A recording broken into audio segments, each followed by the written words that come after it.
Eu não sei vocês, mas eu sempre gostei muito de falar. Minha mãe conta que eu aprendi a falar por volta de 1 ano, mais ou menos, e não parei até hoje, muito. Aí eu escolhi ser professor, não podia ter nada melhor, essa era a profissão ideal para mim.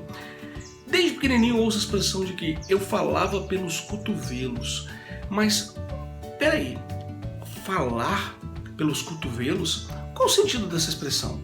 Você já parou de pensar?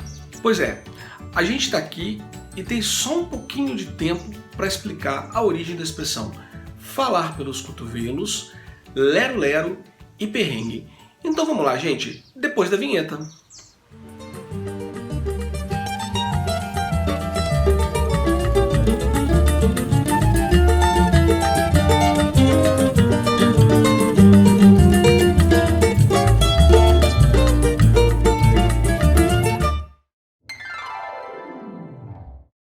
Essa expressão, falar pelos cotovelos, ela tem origem num escritor romano chamado Quintus Horácius Flaccus. Foi a primeira vez que ela aparece dentro da língua, como falar muito, falar pelos cotovelos, em muitas de suas peças. Esse escritor viveu por volta do ano de 65 ao ano 8 do século antes de Cristo, o ano 8 antes de Cristo. Essa expressão aparece na sua obra, na sua peça de teatro, na forma de que aquela pessoa que fala muito e ela, quando alguém perde a atenção, ela dá aquela cotovelada para manter a atenção. Segundo o folclorista brasileiro Câmara Cascudo, também existe uma outra possibilidade. Ele diz que essa expressão está associada a um costume, a uma expressão nordestina, de que as mulheres deitavam ele no final do dia, a esposa deitava do lado do marido e ia contando a história do dia que tinha acontecido, e o camarada dava aquela cochilada, pescava aquele piau. Eu vou explicar essa expressão uma hora também. Pescar piau. É interessante. Mas vamos lá, vamos voltar ao assunto. Quando o cara começava daquela cochilada, a mulher, pá, dava aquela cotovelada. Então, tem essas duas origens. A do Quintus Horácius Flaccus, que é do escritor romano, em que aparece pela primeira vez a expressão falar pelos cotovelos, e existe a expressão, essa hipótese que é colocada pelo Câmara Cascudo. Pessoalmente, eu acredito muito mais na primeira hipótese, que é apresentada pelo professor Reinaldo Pimenta. Ela é muito mais provável, porque essa expressão ela é muito utilizada a falar pelos cotovelos, tanto no Brasil quanto em Portugal. Então é difícil imaginar que a expressão surgiu no Nordeste brasileiro e ela migrou para Portugal e passou a ser utilizada lá. Eu acho que é mais provável o contrário, que ela ter sido o caminho contrário, de lá para cá. A segunda palavra é a expressão lero-lero. Já viu quando a pessoa fala assim? A fulana é cheia de lero-lero, cheia de conversa fiada. Lero-lero é uma palavra que tem origem no Kikongo, que era uma língua falada no Congo e Angola. Lá essa palavra lero não era lero, era lelu, e significa boca. Quer dizer que é falar demais, lero, boca, falar demais. O que acontece com essa palavra é um processo em português chamado de rotacismo, que é a troca do L pelo R. Igual as pessoas gostam de debochar, falando Flamengo, para fazer pouco do torcedor. Falar assim, um monte de gente que não sabe falar. Pois é, eu não gosto disso, até porque eu sou flamenguista. Mas vamos lá. Então a questão é essa. Você, lero, tem origem lelo, que é a boca. Em idiomas como o inglês, você também vai ver a expressão blá, blá, blá, blá, blá.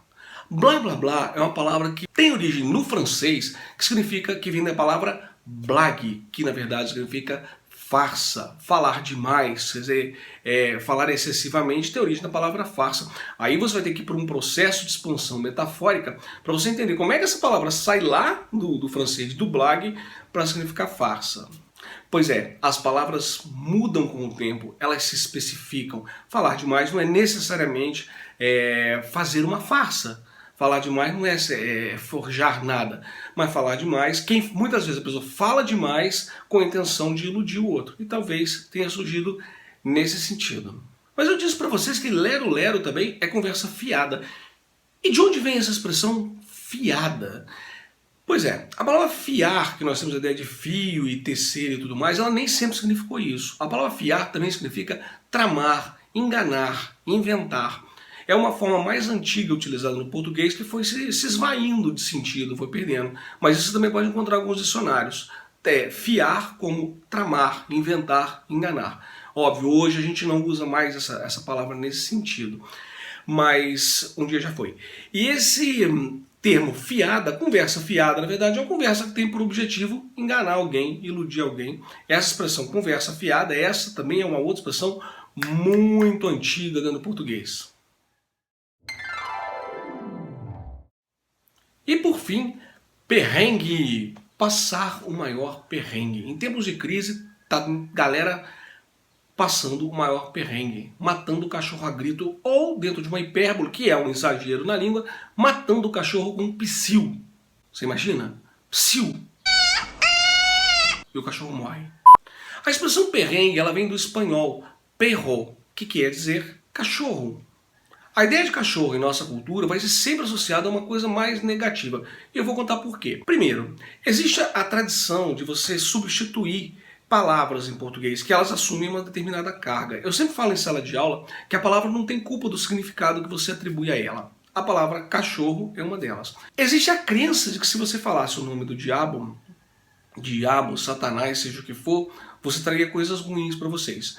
Por tendência em português, as pessoas, português e outras línguas, vão substituindo o termo diabo por outros. Aí vai cramunhão, danado, tinhoso, capeta, satanás, esquerdo, até Costa Oca eu vi isso outro dia num vídeo, não sei por que Costa Oca, mas enfim, vale a pena pesquisar. Mas aí ele vai substituindo por vários termos, e um dos termos que se refere ao diabo é cão. Né? É o cão, é o danado.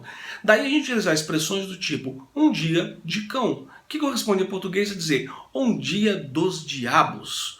Aí você começa a entender de onde vem a expressão perrengue. A palavra perro em espanhol acaba tendo uma utilização muito parecida em alguns locais desse sentido, uma referência negativa. Daí, passar um perrengue é passar um período de cão. Na verdade, passar um período dos diabos.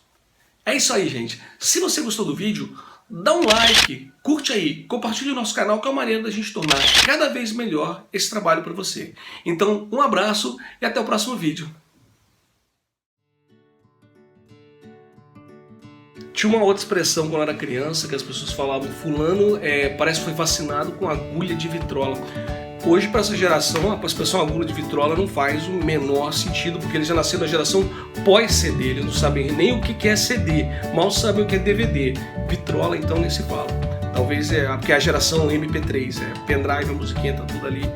Então, vacinado com agulha de vitrola é uma expressão que só faz sentido para quem tem mais do que 30 anos.